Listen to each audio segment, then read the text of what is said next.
Nasubukan nyo na po ba mga bossing ko ang gumamit ng itlog mga bossing ko for prosperity mga bossing? At ganoon din po for healing. At ganoon din po mga bossing ko, sabi nila ay makakatulong din ito. Kung kayo po ay hindi nyo alam kung ano yung tatayaan ninyo, pwede kayong magtanong sa itlog. Ito pa mga bossing ko, nasubukan ko na. Kaya lang po, nakalimang numero lamang po ako.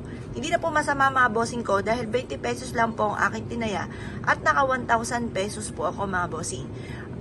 Tapos, ganun din po, kapag po ikay nakalima naman ay 20,000 pesos, depende sa bola.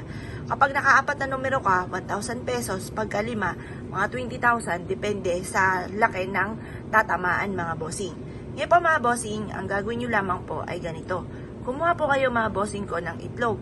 At pagkatapos mga bossing ko, humarap ka sa gawing silangan. Kung ikaw po ay hindi nyo malaman kung anong inyong tatayaan, kumuha ka ng isang platito at pagkatapos ay magtanong ka sa ating itlog. Sabihin nyo po, sa numero na 1, ako ba ay tatama? Ngayon, hindi daw. Kasi may pagkakataon na matagal po itong matumba. Kapag matagal siyang tumumba, tayaan nyo na po yun kasi rare po yun. Yung mga rare na yan po ang dala ay swerte.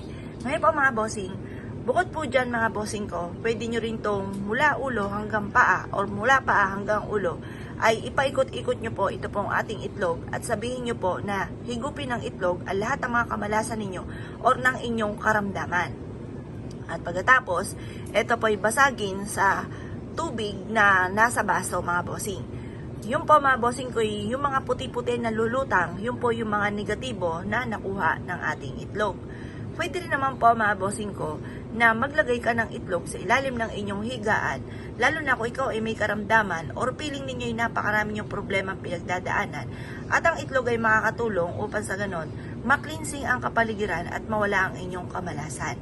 Yan po mga bossing, depende sa kung anong gusto po ninyo. May mga ganon sitwasyon sa mga naniniwala, sa mga simple mga pamamaraan ay maaaring makatulong na sila po ay mawala ang kamalasan at saka for healing kung lagi ka may karamdaman.